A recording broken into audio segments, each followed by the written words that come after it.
Atos 17, Paulo está pregando em Atenas.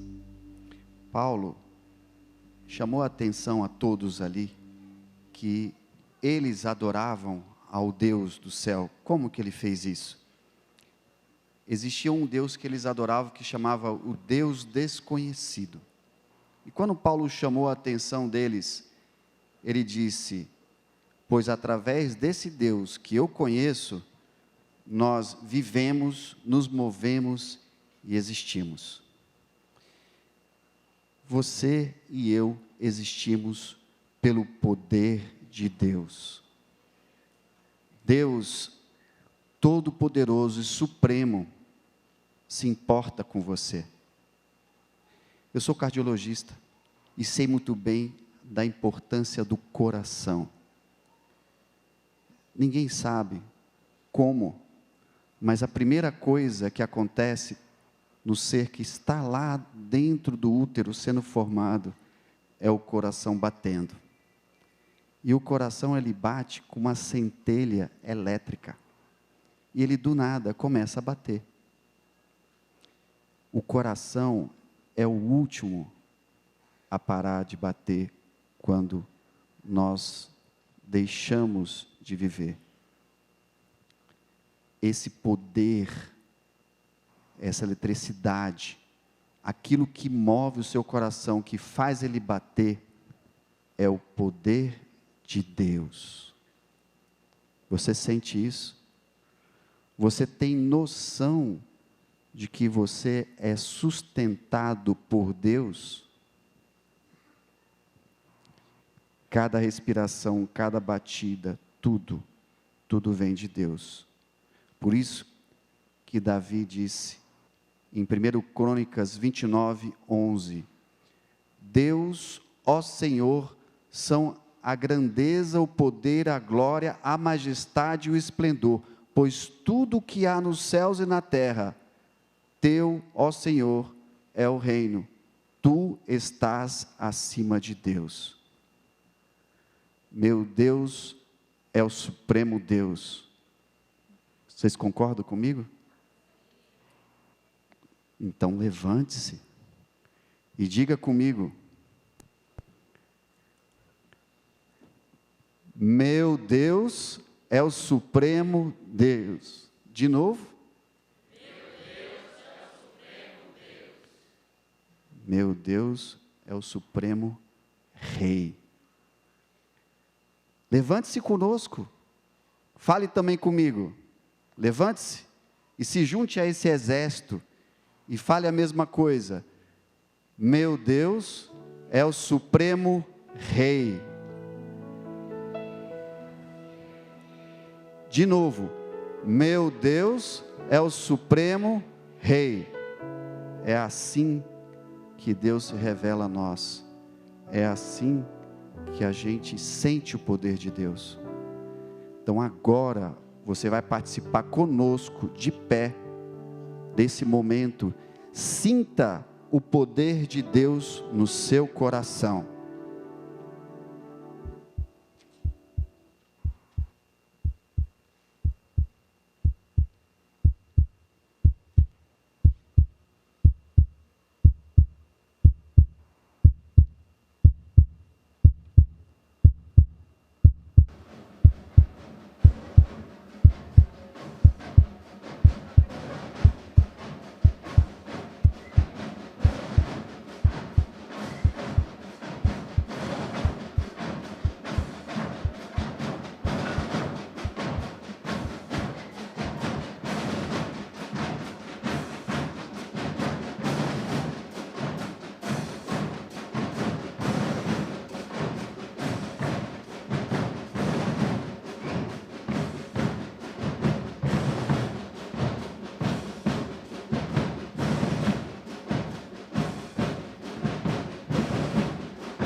Olá.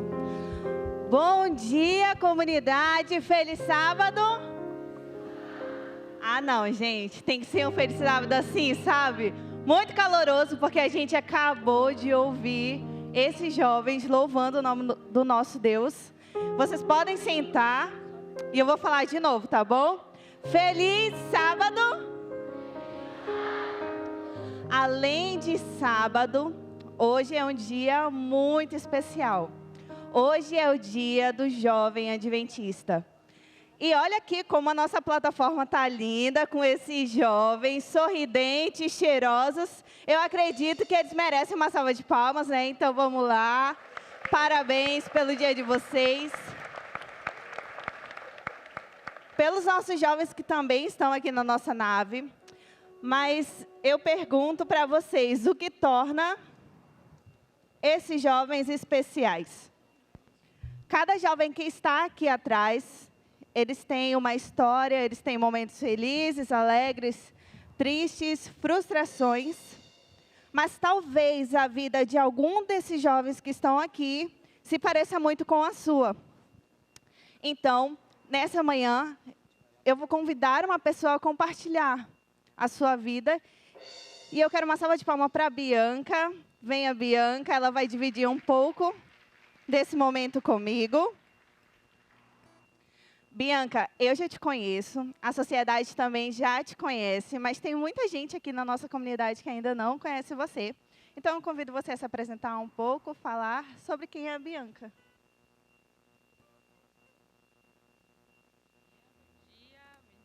Bom dia, vamos ver. Bom dia, pessoal, feliz sábado.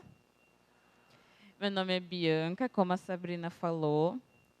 Eu sou psicóloga, me formei em 2022 e sou, como vocês perceberam, não sei se deu para perceber pelo sotaque, mas eu sou do interior de São Paulo. Um R que bem puxa puxado. o R com muito orgulho na minha porta, porteira e portão. Bianca, conta pra gente, você nasceu em um lar cristão? Como foi a sua infância, a sua vida, até chegar aqui à comunidade? Nasci num lar cristão, num berço adventista mesmo. Mas é aquilo, acho que com o tempo vai passando. Depois que eu me formei, eu comecei a atuar na minha área, tanto na clínica, em ONG. E aí, com a correria da vida, eu acho que a vida vai fazendo com que você vá perdendo um pouco da essência mesmo, né? Você vai perdendo o propósito, porque eu comecei a trabalhar cedo, né? E aí, para dar conta de toda a minha demanda que eu tinha, eu fui deixando de ter tempo de investir em Deus mesmo, na minha espiritualidade. E isso fez com que eu saísse da igreja. Você comentou sobre esse distanciamento. Teve algum momento que você percebeu ali que você perdeu o seu propósito? Que você não sentia parte daquele lugar? Senti. Bom, eu estou aqui em Manaus, né? O pulo que foi para eu sair de São Paulo para cá foi realmente porque eu estava muito perdida. Como eu falei, eu trabalhava numa ONG e a gente trabalhava por contrato, assim. E aí tinha encerrado o contrato. Meus pais já moravam aqui há 4 anos, na época, no norte. E eu estava em São Paulo, capital. E aí eu falei, bom, enquanto não renova o meu contrato, eu venho para cá. Isso foi na metade de 2024. Eu vou para cá, no caso, Manaus. E aí eu vim aqui para a comunidade, minha casa era aqui pertinho, botei no Google, uma igreja perto para visitar e tinha comunidade. Eu vim 4 vezes aqui na comunidade sem conhecer absolutamente ninguém, porque eu sempre gostei de frequentar a igreja, né? Mas eu não era membro. Bom, foi muito bom receber você na comunidade, mas teve algum momento que você se sentiu pertencente a esse lugar, à sociedade? Como foi esse processo? Depois de 4 vezes vindo aqui, sem conhecer ninguém, um dia eu estava orando a Deus, mais ou menos ali onde está perto da cadeira. Eu Eu sentava assim no fundo e eu falei com Deus, Deus, eu não conheço ninguém aqui. Por favor, me ajude a conhecer boas pessoas, se for da sua vontade eu estar aqui. E aí, alguém botou assim nas minhas costas, era a Lili e o Marcelo. Falou assim, oi, tudo bem? Você é muito bonito, você é daqui? Quer almoçar com a gente? E foi isso, me convidaram para almoçar, eu conheci, e a partir disso eu entrei no PG, e estou simplesmente na melhor tribo, que é a Benjamim. Olha, né, Bianca, uma hora dessa, puxando sardinha para Benjamim. Bianca, para finalizar, hoje eu fico muito feliz que você encontrou esse lugar. E eu fico muito feliz também que teve 2 pessoas que, em um momento do culto, pararam para conversar com você.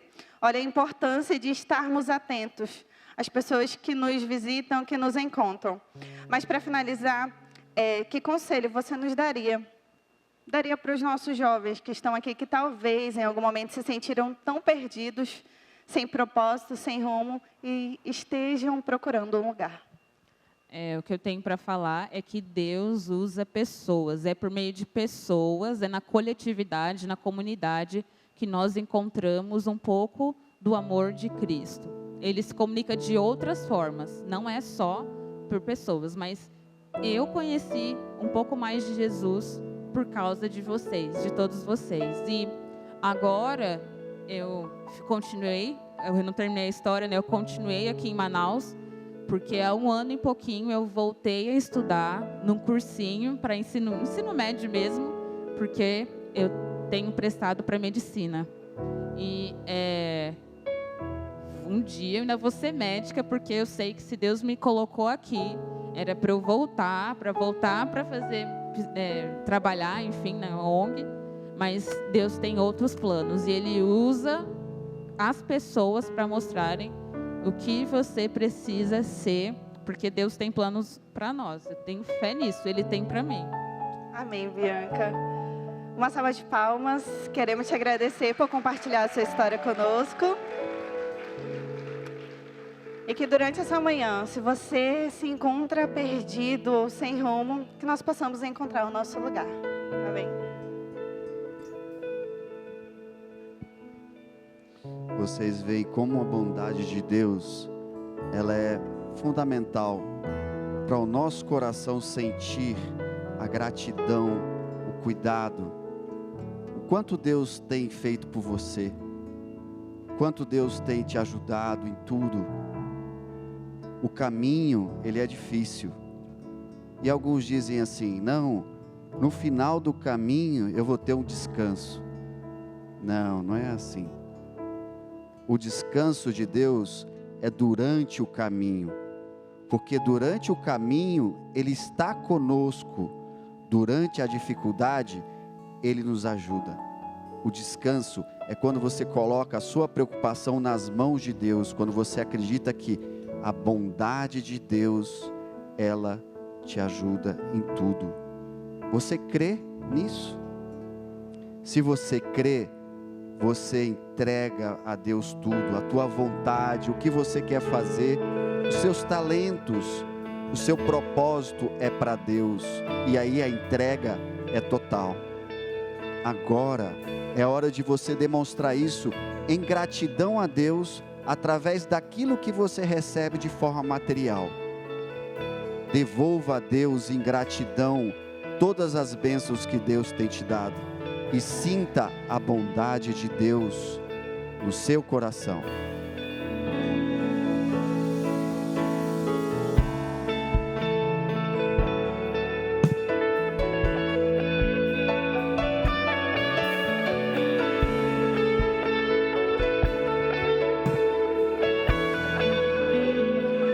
Te amo,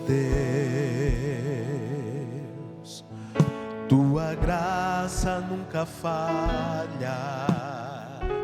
Todos os dias eu estou em tuas mãos. Você pode cantar junto conosco?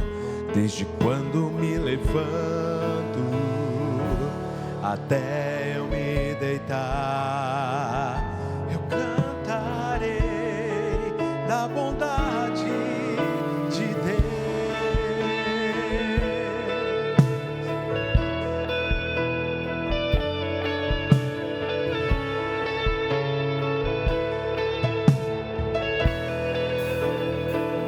tua doce voz que me guia em meio ao fogo, na escuridão, tua presença me conforta. Sei que és meu Pai, que amigo és. Eu vivo na bondade de Deus. És fiel, Senhor.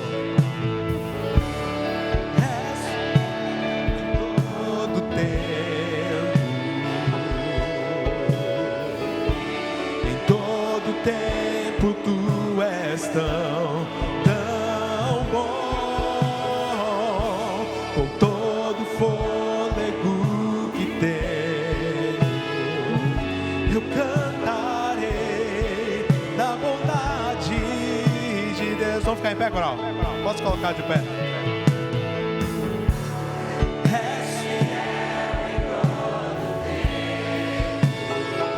Em todo tempo tu és bom. Em todo tempo tu és tão, tão bom, com todo fôlego que tenho, eu cantarei da bondade de Deus. Tua bondade me seguirá, Senhor. Tua bondade me seguirá, Senhor. Eu me entrego a ti, te dou o meu ser, entrego tudo a ti. Tua bondade me seguirá, Senhor. Tua bondade me seguirá, Senhor. Tua bondade me seguirá, Senhor. Eu me rendo a ti, te dou o meu ser, entrego tudo a ti. Tua bondade me seguirá, Senhor. Deixa eu ver a igreja cantando.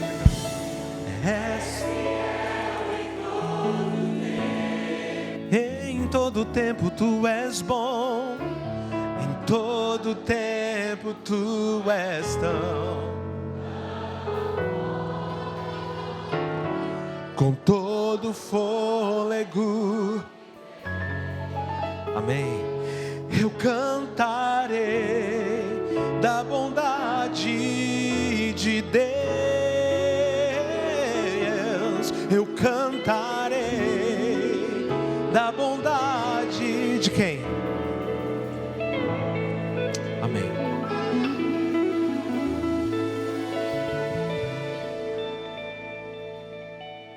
Querido Deus, gratos te somos, Senhor, por tua bondade. E por isso nós louvamos e te agradecemos, porque sentimos durante a nossa jornada que tu estás conosco. Traga esse descanso, Senhor, em meio às dificuldades. Traga, Senhor, ao nosso coração a certeza da tua bondade, para que possamos confiar em ti de todo o coração. Nos ajude, Senhor, porque somos muito fracos.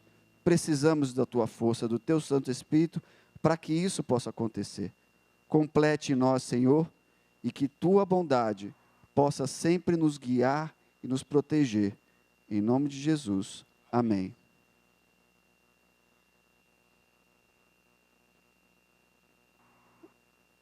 O que vocês acharam desse exército de jovens aqui? Vocês perceberam que eles têm uma bandeira, né? São formados em tribos. Olha aqui, ó. Quem é da tribo de Judá? Quem é de Levi? Simeão? Efraim? Ué. Ah, tá lá. E Gade? Mas vocês perceberam? Benjamim, cadê a Benjamim? Benjamim? Desculpa. Mas vocês perceberam que eles não estão divididos em tribos, eles estão tudo misturados? Eles são divididos em tribos, mas estão aí todos juntos. Sabe uma coisa muito interessante? Vocês estão seguindo o que Deus e Jesus recomendou aqui na terra. Vocês sabem qual foi a oração de Jesus aqui na terra? Vocês têm noção? Vamos ler aqui. João 17:11. João 17:11 diz: já não estou no mundo. Jesus dizendo-se para nós: já não estou no mundo. Jesus está dizendo para você, meu querido. Jesus está dizendo para você, meu querido. Deus, Jesus, quando orou, Ele orou para nós da seguinte forma: nós não estamos mais no mundo. Jesus foi ao céu. Mas Ele orou para que quem estiver no mundo esteja unido em Deus, Pai. Essa união, ela é para quê? Ela tem um propósito. Para que todos sejam um. Todos sejam um em Deus, em Cristo. Esse é o propósito. Essa união, ela acontece quando nós nos entregamos de corpo e alma. A entrega total. Vocês percebem que eles estão se entregando de corpo e alma? Aqui atrás tem várias fotos, e essas fotos são fotos de missões, de coisas que eles fizeram. As tribos, elas participam de eventos fora, onde elas ajudam a construir igrejas, vão em orfanatos, ajudam com sopa em frente aos hospitais. Elas estão o tempo todo em missão. Trabalham também em grupos, através de pequenos grupos e estudo bíblico. E estão, lógico, se juntando para o social também, comer e brincar e jogar. Óbvio, né? Mas essa união foi o que Jesus pediu em oração, quando ele saiu aqui da terra e foi para o céu. E ele pediu que o Espírito Santo estivesse conosco, para que essa união fosse algo significativo, a ponto de nós conseguirmos largar o orgulho próprio e a justiça própria. Quando estamos em união, essa união faz com que nós testemunhemos Jesus. A pregação do Evangelho, ela não vai ser feita falando. A pregação do Evangelho, no final dos tempos, ela é feita através de vocês unidos como irmãos, aonde um ajuda o outro, um consola o outro, um estende a mão para o outro. É através dessa união que as pessoas vão perceber que essa união ela é verdadeira. Ela é feita pelo amor de Jesus, por Jesus e através do Espírito Santo. É esse testemunho que vocês estão dando hoje aqui. E é por isso que eu quero orar por vocês também, assim como Jesus fez. Por quê? Porque não é fácil ser jovem. É muito complicado viver num mundo onde tudo puxa para o outro lado. É difícil você ser humilde, onde todo mundo diz: se orgulhe, se mostre, diga quem você é. Você é mais importante que o outro. Eu quero isso, eu quero aquilo. O desejo é forte. Então hoje é o dia de nós orarmos por você, jovem. É o dia de nós orarmos de uma forma poderosa para que o Espírito Santo trabalhe no seu coração de uma forma que você consiga se entregar totalmente. É esse poderoso Deus que nós cremos que dá esse poder para você abrir mão daquilo que está te atrapalhando a se entregar totalmente. Agora é hora de nós orarmos para você pedir a Deus poder do Espírito Santo para que você consiga vencer nessa batalha espiritual. Levante-se e vamos orar.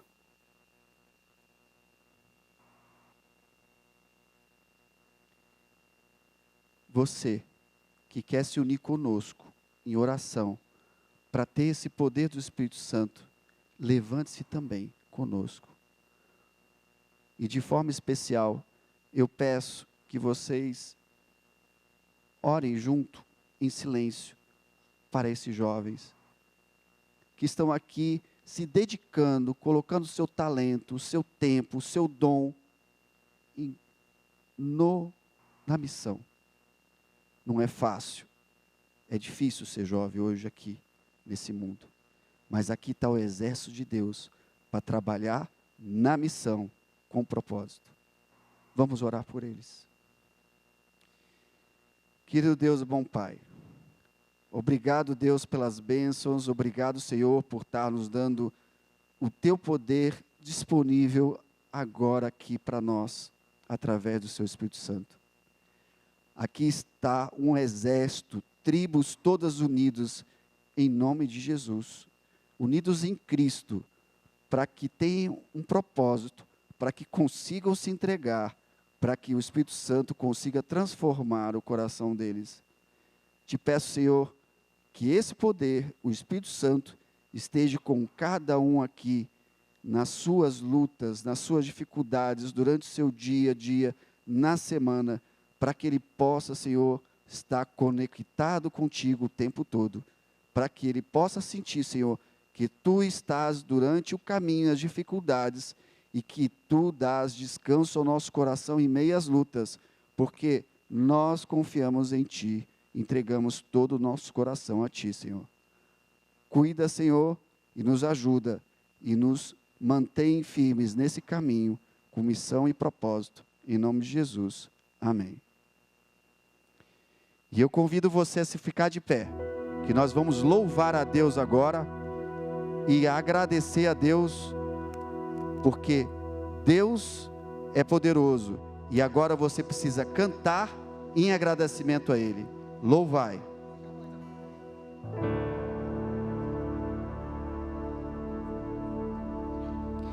Louvai, louvai, louvai, louvai, louvai ao Senhor, Criador, Deus de amor.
Louvai ao Senhor,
Bom dia. Eu vi alguém louvando aqui no meio. Vocês ouviram também? Olha, eu nunca preguei desse jeito assim, com gente atrás, do lado, em cima, embaixo. Meu amigo, o fogo está descendo, eu estou vendo a fumaça aqui, ó. É o Shekinah, fogo está descendo, tem que tomar cuidado para não pisar no teu pé aqui, né? Mas vai dar certo. Queridos, é uma alegria retornar a essa casa de oração para um dia de festa, né? Um dia mundial do jovem adventista. E eu agradeço o convite de poder estar com vocês aqui mais uma vez para compartilhar a palavra do Senhor. É um risco sempre colocar uma caneca de água perto de mim, porque eu gesticulo muito e é possível que essa caneca voe em algum momento. Mas, filho, me ajuda aqui rapidinho? Chega um pouquinho. Rapaz, olha o braço desse cara. Chega um pouquinho para frente. Desculpa, cara. Isso aí. Aí, pronto. Porque aí eu não colo aqui. Uma das perguntas mais importantes da vida e que frequentemente a gente procura a resposta para essa pergunta em lugares errados é: quem sou eu? Quem você é? Se eu te perguntasse hoje, fizesse uma entrevista contigo, você diria que você é quem? Pensa aí. Mark Twain, essa frase é atribuída a ele, ele disse que tem 2 dias mais importantes na vida de uma pessoa. O primeiro dia é o dia que você nasce, porque é o começo de tudo. E o segundo dia é o dia que você descobre por que você nasceu.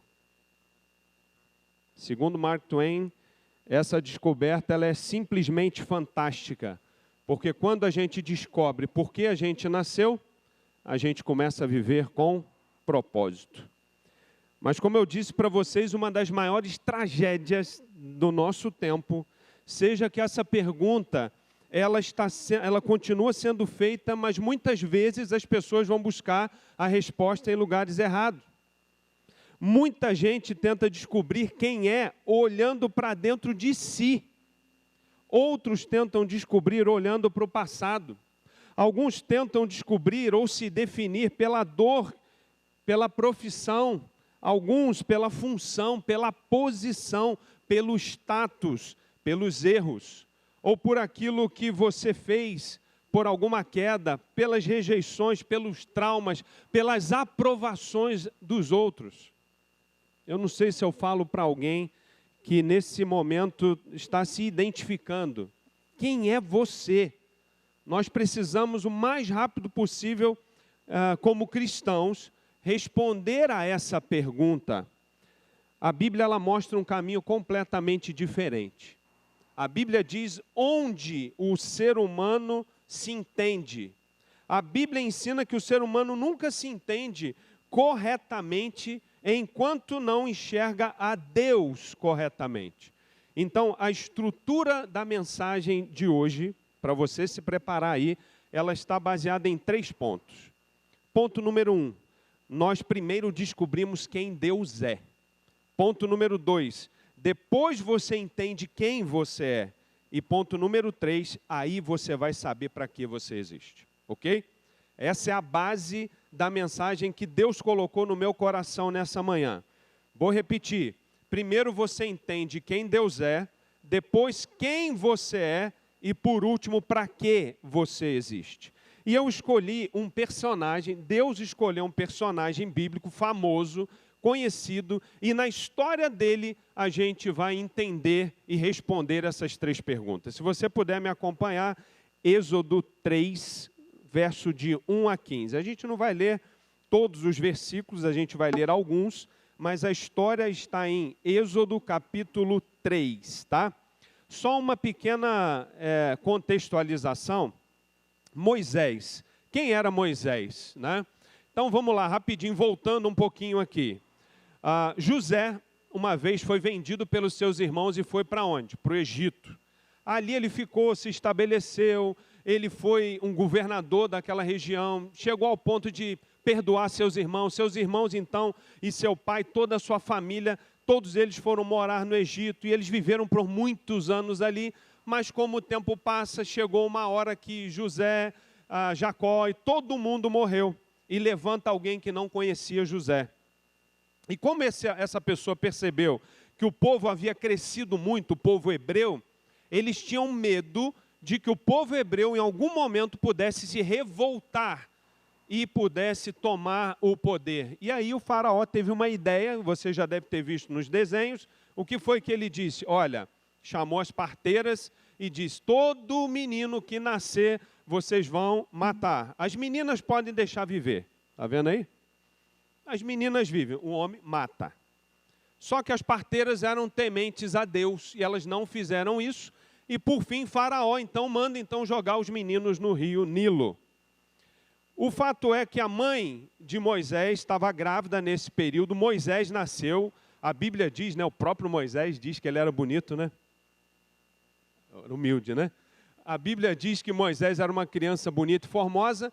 E a Bíblia então diz que ela construiu ali um cesto, vedou aquele cesto e jogou no meio do rio, e aquele cesto foi andando pelo rio, o jacaré querendo comer, a baleia querendo comer o cesto, é isso que a Bíblia diz?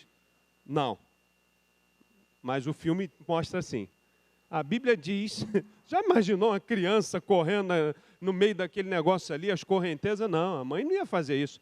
A Bíblia diz que a mãe pegou aquele cesto e colocou entre os matos, os juncos que estavam ali. Está prestando atenção aqui. Ó. Ele está falando assim, pastor, eu assisti aquele desenho e agora o senhor diz que não era assim o príncipe do Egito, né? O fato é que a filha do faraó desce então, se compadece. Miriam, a irmã de Moisés, estava olhando aquela cena toda e ela oferece para chamar uma mulher e chama a própria mãe do menino para cuidar do menino, amamentar. E Moisés então cresce ali como o príncipe do Egito. Moisés cresceu. Só que em um determinado momento, o que acontece com Moisés? Moisés, ele agora maior, ele vai dar uma volta e vai ver o seu povo. E ele vê que o seu povo estava sendo maltratado. De alguma forma ele sabia. E ele vai entrar na discussão e ele mata uma pessoa, esconde essa pessoa no meio da areia, achando que ninguém tinha visto. Mas no dia seguinte, quando ele sai de novo e ele começa a conversar e a tentar apartar uma briga entre dois hebreus, os hebreus falam, quem é que te colocou como juiz aqui? Você vai matar a gente igual você matou aquele camarada ontem? E aí o que Moisés fez? Deu linha. Moisés capinou. E ele foi... Dia Mundial do Jovem, né? Aí eu tenho que... Desculpa, gente. Foi mais forte que eu. Aí Moisés fugiu. Melhorou, né? Aí Moisés fugiu e foi então para o deserto de Midian. E ali Moisés agora se torna o quê? Um pastor de ovelhas. E agora ele começa a trabalhar, ele trabalha para Reuel, que era Jetro, casa com a filha dele, tem filhos, começa ali a estabelecer a sua vida, achando que ele tinha sido chamado para aquilo. Então, esse é o contexto de Moisés, tá? E aí no capítulo 3, a história conta que num determinado momento, Moisés estava passeando, tranquilo, acomodado, estava tudo certo, e de repente ele viu uma sarça. E aquela sarça chama a atenção de Moisés porque ela queimava, mas ela não se consumia. Ela ardia, mas ela não se consumia. E aí é que acontece o diálogo que a gente vai ver aqui hoje. Naquele momento, Moisés, ele estava no deserto, longe do Egito, longe do palácio, longe de sonhos antigos. Ele estava longe, talvez, do dia que imaginou onde estaria sua vida, respirando, mas aparentemente fora do centro, desequilibrado, sem foco. Ele estava trabalhando, gente, já tinha conseguido se estabelecer, uma vida equilibrada, mas sem perceber que Deus ainda tinha um propósito muito maior para ele.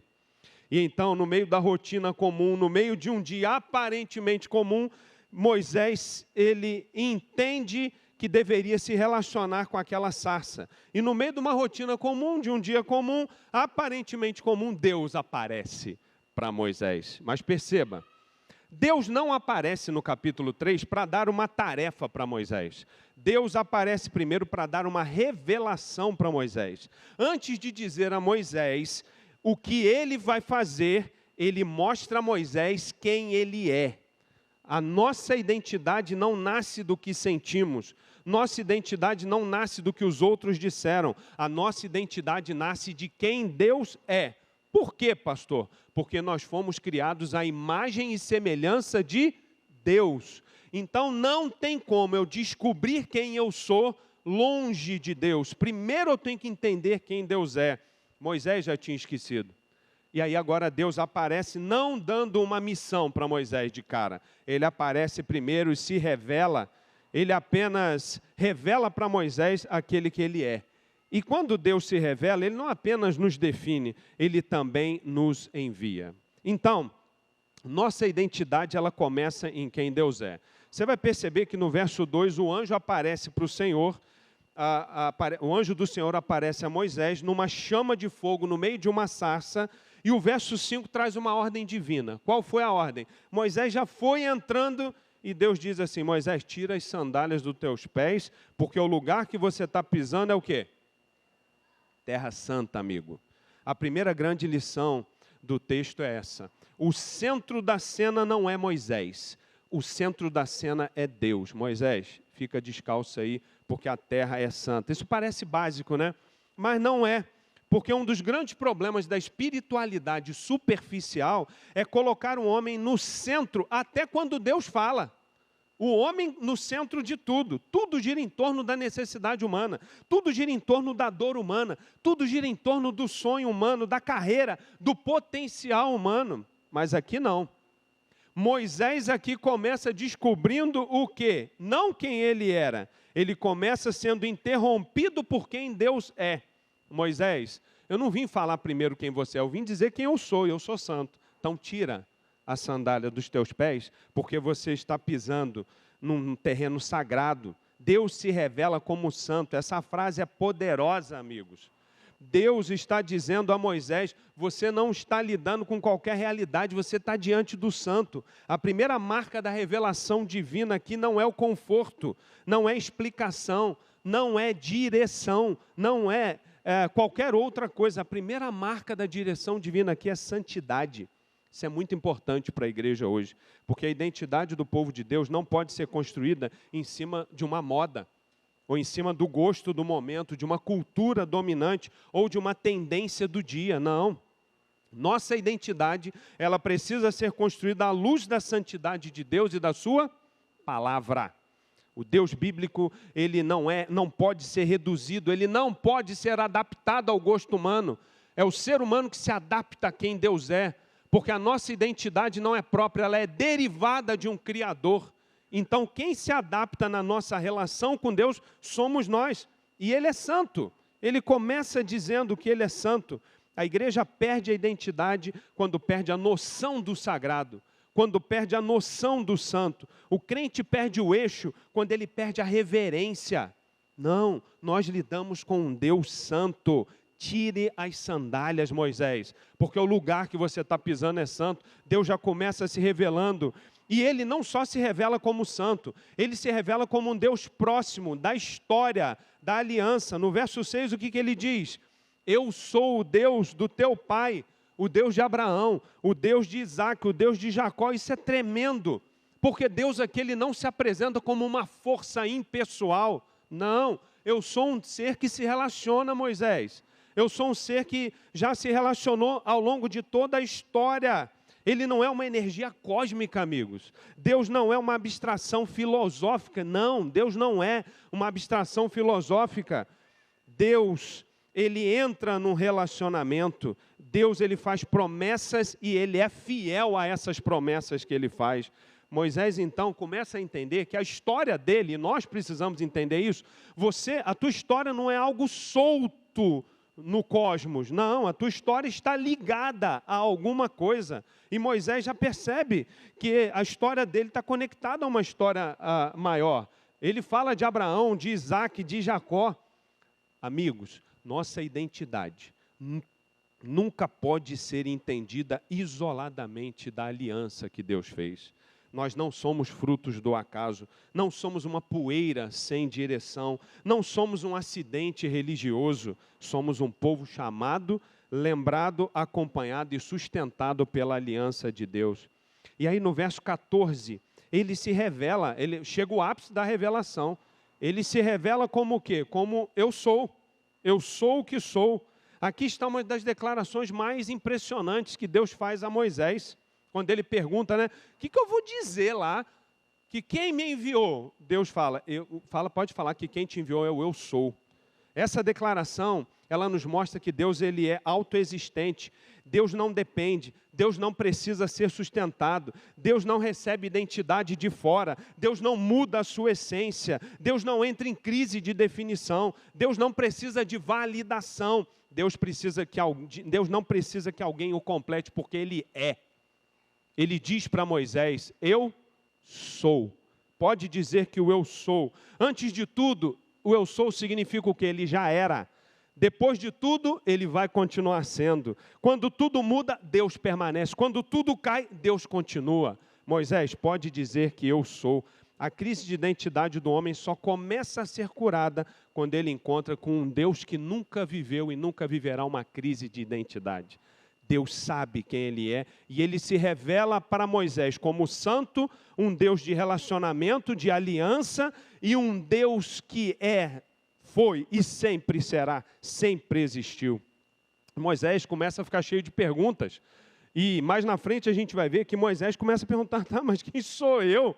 Quem sou eu? Olha a pergunta que Moisés faz. Eu sou o príncipe que saiu do Egito, eu sou o fugitivo que fracassou, eu sou o pastor de ovelhas de Miriam, eu sou alguém que o melhor já passou, eu sou alguém que já está na reta final da vida. Não. Deus não começa respondendo à crise de Moisés a partir de Moisés. Deus responde a partir dele mesmo, porque ele é suficiente. E Moisés só vai entender quem ele é, e nós também, quando entendermos quem Deus é. Deus responde a partir de si mesmo. E qual é a maior verdade? Quem não conhece o eu sou, nunca entende completamente quem ele é. Gênesis é a base de tudo. Nós fomos criados à imagem e semelhança dele. Nossa natureza deriva dele. Então não podemos ter definição de quem nós somos sem ele. Não temos identidade sem ele. Por isso ele se revela para que a gente saiba quem ele é. O homem foi criado à imagem e semelhança do Criador, o que significa que a sua identidade não é autônoma. Nossa identidade não é autônoma. E quando Deus é tirado do centro pelo humanismo ou por esses ismos que existem aí, e o homem é colocado no centro, aí tudo encaixa dentro da identidade do homem. Mas não é isso que a Bíblia diz. A identidade do homem não é ele no centro, é Deus no centro. Primeira grande verdade desse sermão, amigos. Eu só começo a entender quem eu sou quando eu entendo quem Deus é. Talvez haja aqui hoje gente tentando encontrar essa resposta em lugares errados. Tentando se definir por sucessos ou fracassos, pela aprovação de pessoas que talvez nunca vão te aprovar. Não, não faça isso. Nunca faça isso. Deus nos chama hoje para voltar ao centro. E o centro não é o homem, o centro é Deus. Nossa identidade começa em quem Deus é. E a nossa identidade, ela é firmada nos atributos de Deus. Veja, quais são os atributos de Deus? Se você puder me dizer algum atributo de Deus, eu vi que vocês cantaram agora sobre a bondade do Senhor. Esse é um atributo divino. Tua bondade me seguirá. Esse é um atributo divino e imutável. Deus é bom. Um outro atributo divino, Deus é amor. Um outro atributo divino, ele é onipresente, ele é onisciente, ele sabe o que cada um de vocês fez essa madrugada. Ele sabe o que cada um de vocês está pensando exatamente agora. Esses são atributos divinos, quem ele é. Mas veja que agora, na conversa com Moisés, ele não entra numa conversa teológica, ele vai para a prática. E olha o que ele diz. No verso 7 e 8 ele diz assim, certamente, eu vi a aflição do meu povo que está no Egito, e ouvi o seu clamor por causa dos seus opressores. Eu conheço o seu sofrimento, por isso desci a fim de livrá-lo. Pensa bem agora 4 verbos. Eu vi, eu ouvi, eu conheço e eu desci. Que palavras extraordinárias. O bonito de Êxodo 3, posso confundir algumas vezes e falar Gênesis 3, não, mas é Êxodo 3. O bonito de Êxodo 3 é que Deus não apresenta seus atributos como mera definição doutrinária. Ele não apresenta como teoria apenas, ele os revela em movimento, em ação, na história, no sofrimento do povo. Deus mostra seu caráter nesses 4 verbos: ver, ouvir, conhecer e descer. É nisso que a identidade do povo de Deus também é firmada. Eu vi, Deus vê.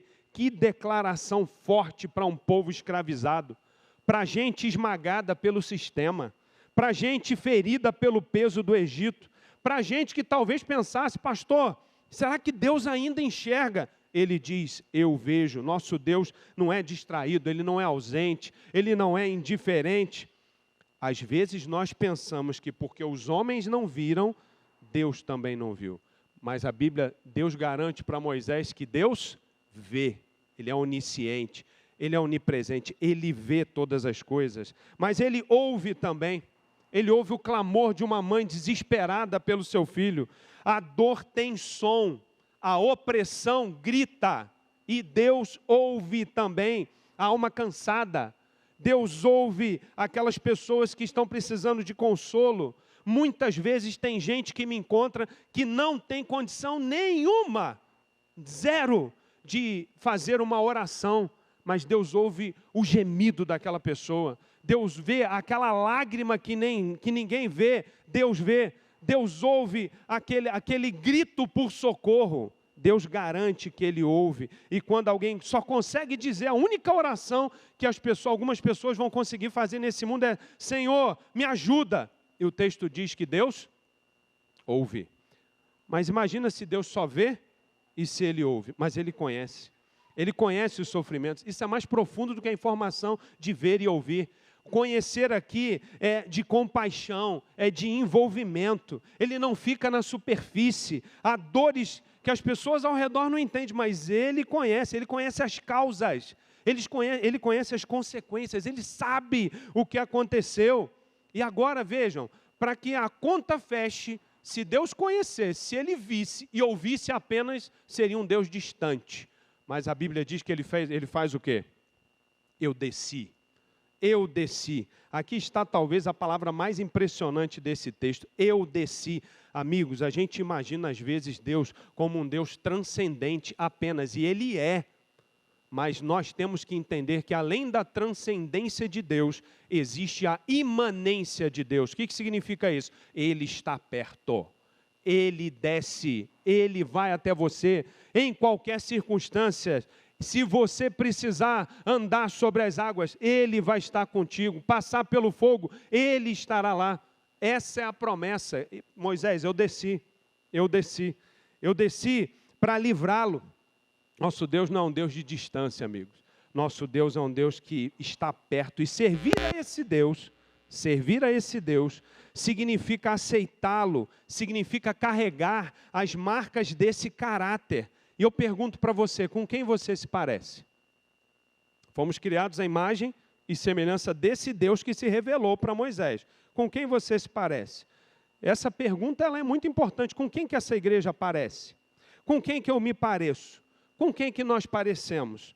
Uma das coisas mais difíceis que eu enxerguei na vida foi quando eu fui servir em algumas missões na Ásia. Não sei quantos de vocês tiveram essa oportunidade de servir em alguma missão fora do teu país, fora do continente. Eu tive algumas vezes na Ásia. Fui na Índia. E quando a gente tenta encontrar os hindus, sabe o que a gente encontra ali? O hinduísmo não é a religião deles, está errado. O hinduísmo é a identidade deles. E eu vejo, aí eu transporto para o cristianismo.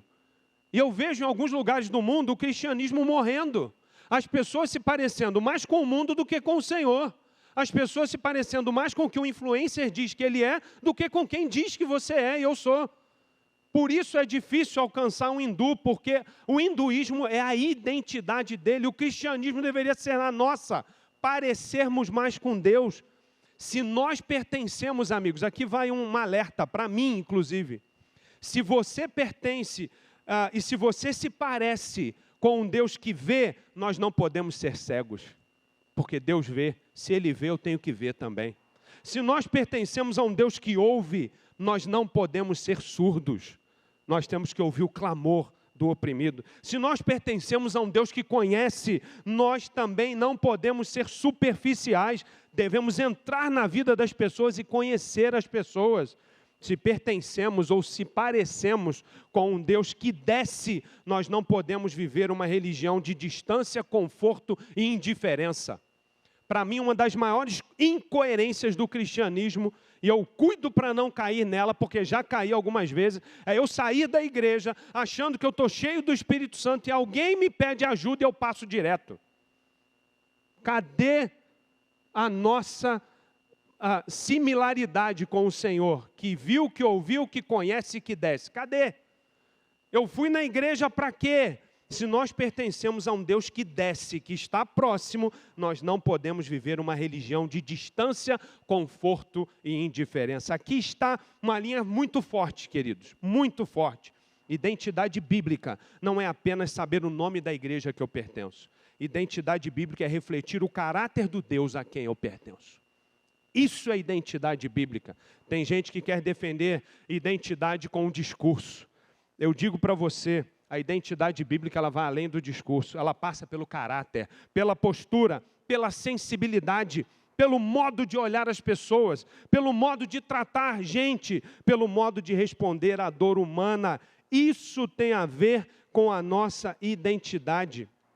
O povo de Deus perde essa identidade quando mantém uma doutrina sem compaixão, quando mantém uma estrutura sem sensibilidade, quando mantém linguagem religiosa, mas perde o coração missionário, perde o coração do serviço. Aí nós deixamos de nos parecer com o eu sou.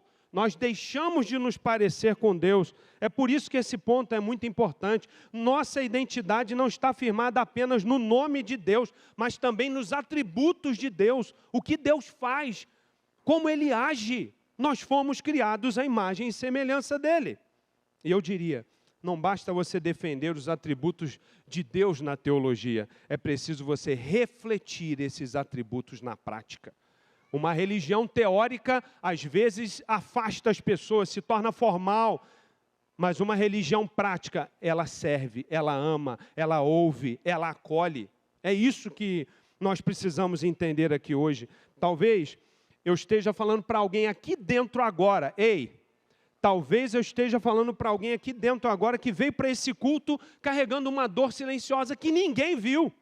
Talvez um cansaço que ninguém percebeu, talvez um conflito que ninguém contou, talvez um conflito que você não contou, talvez uma opressão interna, talvez uma pergunta sem resposta. Mas eu queria dizer para você hoje, Deus vê, Deus ouve, Deus conhece e Ele desce.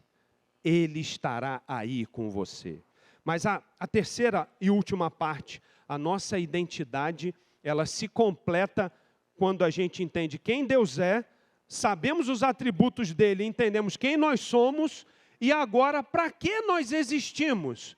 Está ligado a quem Deus é e aos atributos de Deus. É por isso que Deus envia. É por isso que agora a gente chega no propósito de tudo. Qual é o propósito da vida então, pastor?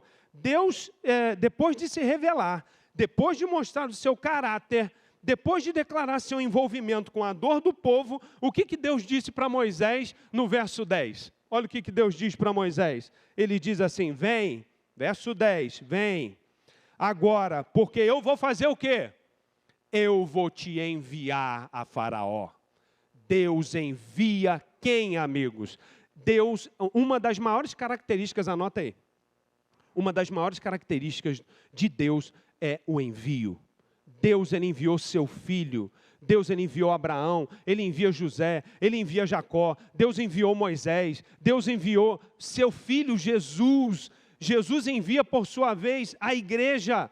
Um dos maiores atributos de Deus, se nós queremos nos parecer com Deus, é que Deus envia, nós seremos enviados. Ora, Ele desce, Ele conta toda a história, fala quem Ele é, conta seus atributos.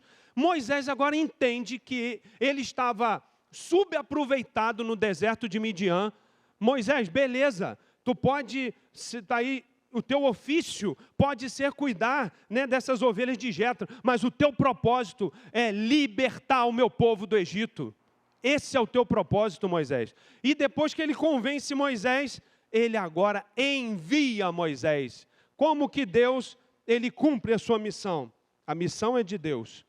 Deus é santo, mas ele é um Deus que envia. Deus, ele vê, mas ele envia. Deus, ele conhece, mas ele envia. Deus, ele desce, é o mesmo Deus que envia. Desde o Antigo Testamento até o Novo Testamento, sabe quantas vezes aparece a palavra enviar? No hebraico é salá e no grego é apostelo. 330 vezes. Quase uma vez para cada dia do ano é Deus falando, eu te envio, eu te envio, eu te envio, eu te envio. Porque na hora que nós somos enviados, é na prática que nós somos chamados para manifestar os atributos de Deus, e é ali que nós parecemos mais com Deus.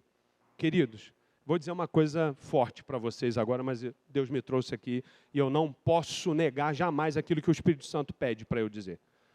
Nós refletimos muito mais o caráter de Deus lá fora do que aqui dentro. Muito mais. No livro de Atos, sabe quantos milagres alguém contou no livro de Atos?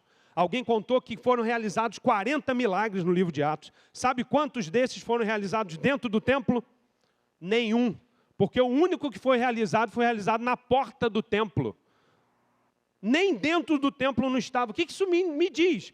Que o Espírito Santo, ele nos envia, que Deus nos envia, ele enviou o Espírito, ele envia o seu Filho, ele nos envia ao mundo também. Vejam o que Deus diz. Deus não fala assim, Pai, eu peço que você os tire do mundo. Foi isso que Jesus falou? Pai, eu não peço que os tire do mundo, porque se tirar do mundo, quem vai alcançar o mundo? Deus não amou o mundo de tal maneira? Quem é que vai alcançar o mundo se Deus nos tira do mundo? Ele falou que o mundo não reflita na vida deles os seus valores, os livre do mal. Não os tire do mundo, mas os livres do mal. Amigos, isso é muito importante, porque missão não é invenção da igreja. Missão não é invenção do Conectados, missão não é invenção de uma sociedade, não. A missão ela nasce no coração de um Deus que quer salvar. E acredite, quando Ele te envia para salvar alguém, sabe quem é que está sendo salvo nesse processo? Você e eu. Por isso que não tem como se salvar você isolado. O budismo, alguém pode alcançar o clímax espiritual sozinho. O cristianismo não. O cristianismo você depende de alguém para continuar crescendo. Você depende de se relacionar como Deus se relacionou. A gente depende do descer, ir até as pessoas, porque foi isso que nós fomos chamados para fazer. Deus enviou Abraão, Deus enviou Moisés, Deus enviou os profetas, enviou mensageiros, enviou advertências, enviou livramentos, enviou sua palavra, enviou seu Filho e envia sua igreja. E se nós entendemos quem Deus é, entendemos quem nós somos a partir de quem Ele é, Ele está no centro, nós entendemos o propósito. Então, meu propósito é salvar e servir. Beleza, você está no ofício de médico, mas você não é médico. Você é um enviado de Deus. Você está no ofício de ser um engenheiro, mas você não é engenheiro, não é a engenharia que te define. Quem te define é o Senhor, você é um enviado de Deus. Aonde quer que você for. Ah, pastor, eu sou advogado. Tudo bem, você está no ofício de um advogado, mas você não é advogado. Você é um cristão que reflete os atributos de Deus e você é enviado por esse Deus para abençoar e ser abençoado. Toda vez que nós somos canais das bênçãos de Deus, nós somos os mais abençoados. Sabe o que é canais das bênçãos de Deus? Como se fosse um cano. Você é como se fosse o cano de Deus para abençoar o mundo. Só que você às vezes entope esse cano e você não é enviado. E se você entope esse cano, a caixa d'água transborda, mas a bênção não passa por você e você não é abençoado. Acredite, quanto mais você se envolver em salvar ou em ajudar as pessoas, menos você vai ter tempo para pensar nos teus problemas. E eu acho que as pessoas estão se afundando hoje porque elas estão vivendo cada um no seu quadrado, pastor, ado. Cada um no seu quadrado. Não. Nós não fomos chamados para ficar no nosso quadrado. Deus poderia ter ficado olhando tudo isso à distância, mas ele diz: Moisés, eu vi, eu ouvi, eu conheço, eu desci. Eu não fiquei lá, eu paguei. Quando tem muitas pessoas que perguntam assim: pastor, onde é que Deus está quando eu estou sofrendo? A única resposta que eu consigo dar é: no mesmo lugar que ele estava quando o filho dele estava morrendo. No mesmo, ele não saiu dali, porque a história está nas mãos dele, o controle desse mundo está nas mãos dele. Ele é onipotente, ele é onipresente, ele já venceu e ele voltará. E enquanto isso não acontece, eu preciso entender quem eu sou no mundo. Missão é consequência de identidade. Nós devemos parar de fazer missão. Parem de fazer missão, por favor. Vivam a missão. Porque quando você faz missão, você está dizendo que você está em caixinhas, né? E o mundo coloca a gente em caixinha. Não, agora eu estou na caixinha da missão. Agora eu entrei na caixinha da igreja. Agora eu saí da caixinha da igreja. E aí eu esqueço tudo aquilo que eu fiz, vivo uma semana que as pessoas olham para mim e falam assim: isso é crente? Por causa das caixinhas que a gente entra. A gente vai entrando nas caixinhas. Não, agora eu estou na caixinha do meu trabalho. Igreja não tem nada a ver com isso, não. Não, amigos, Deus tem uma caixa só. Anota isso aí. Deus tem uma caixa só. E está tudo junto dentro daquela caixa. E a gente é aquilo que Ele diz que nós somos. É uma caixa só. Não tenta separar as caixas achando que isso vai aplacar a tua consciência por algo ou por um caminho que você está andando, não. Deus só tem uma caixa. E nós precisamos ficar dentro da caixa de Deus. Porque missão não é algo que o crente faz de vez em quando. Missão não é algo que o crente vive porque descobriu. Perdão, missão é algo que o crente vive porque descobriu quem Deus é. Então, toda vez que você não estiver cumprindo a missão ou sendo enviado, pode ser uma dica de que você está se afastando de Deus. Porque quando eu me aproximo de Deus na sarça, Moisés podia ter ficado naquela sarça, ele estava gostando. Até o desenho, se você assistir depois, né, o príncipe no Egito, até o desenho mostra, né, que a sarça estava confortável para Moisés, estava tudo certo ali. Deus não nos chama para a gente ficar confortáveis aqui dentro. Quando alguém encontra o eu sou, ele não pode ficar girando em torno de si mesmo. Quando alguém é alcançado pelo Deus Santo, fiel, compassivo e presente, essa pessoa entende que não foi salva para sentar, consumir, assistir e acomodar-se. Não. O cristianismo não é isso. Nós não fomos chamados para sermos meros consumidores. Nós não fomos chamados para sermos meros telespectadores. Nós fomos chamados para subir no palco e fomos enviados por Deus para salvar. Nós somos protagonistas dessa geração missionária, com DNA missionário, porque o DNA da missão começa em Deus. Se Deus tem o DNA da missão e eu fui criado à imagem e semelhança dele, eu automaticamente preciso refletir os seus atributos. E eu preciso automaticamente entender que se Ele é um Deus que envia, em algum momento eu também serei enviado. Para quê, pastor? Para abrir a Bíblia com alguém, para amar gente, para servir pessoas, para discipular, para testemunhar, para acolher, para ir. Esse é o nosso lugar no mundo. Ó, deixa aí. Esse é o nosso lugar no mundo. A crise de Moisés é a crise de muita gente. Moisés diz: Senhor, quem eu sou? Senhor, mas quem sou eu para fazer isso? Eu não tenho os dons que o pastor tem, eu não tenho os dons que o diácono tem ou que o ancião tem. Amigos, Deus, a Bíblia diz que Ele deu dom para todo mundo. Ninguém ficou sem dom, mas alguns enterram e outros multiplicam. Quem vocês são? Aqueles que enterram ou aqueles que multiplicam? A grande verdade, amigos, a grande verdade que nós precisamos entender é que igreja, só pelo fato de nós sermos igreja, o termo igreja significa aqueles que que foram chamados para um movimento para fora.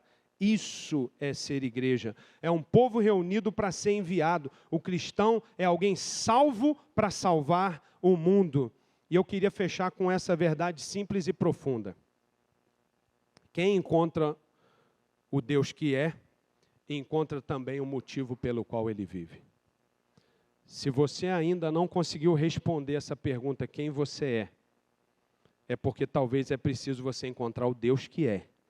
Conhecer bem os atributos dele, se relacionar com ele. E eu tenho certeza que nesse processo você vai entender quem você é e você vai cumprir a missão pela qual você foi chamado. Talvez aqui hoje tenha 3 tipos de pessoas. Alguns precisam voltar a enxergar quem é.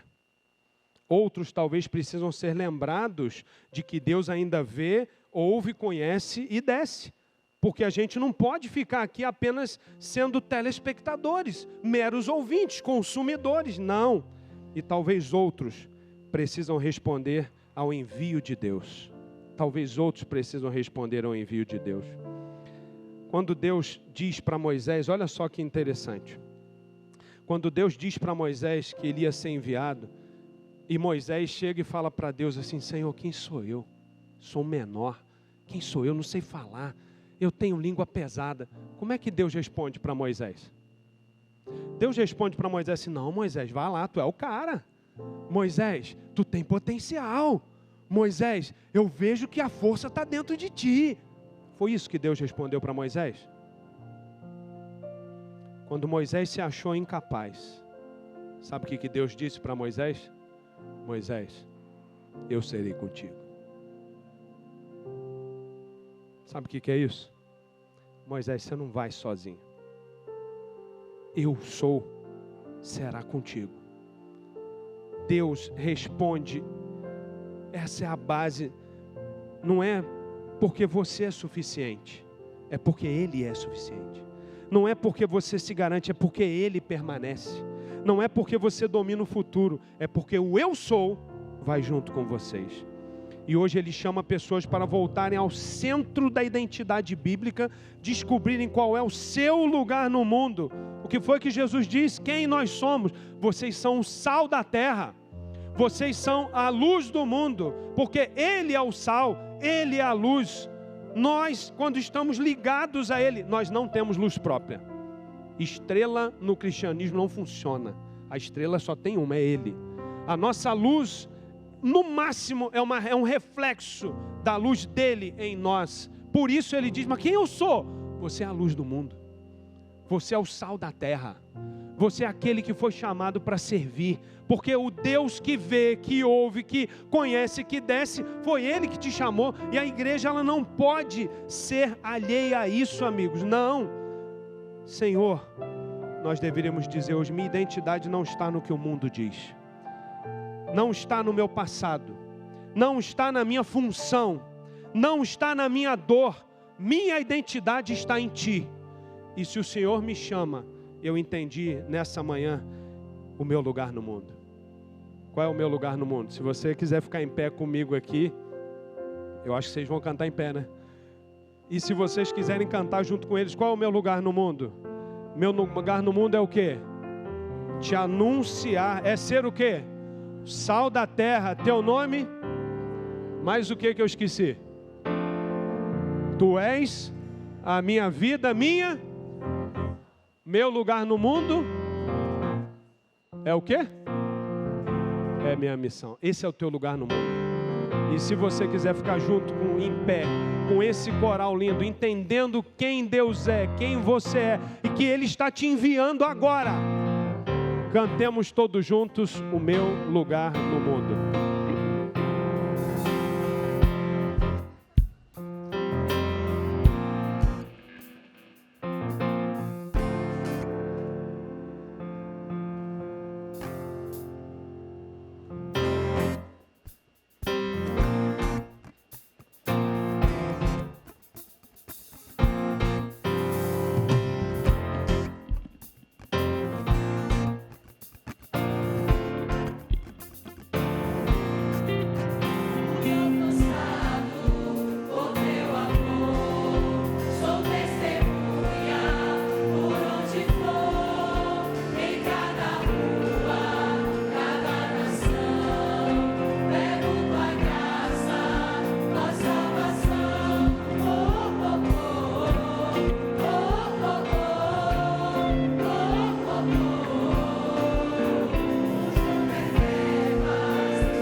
Amém?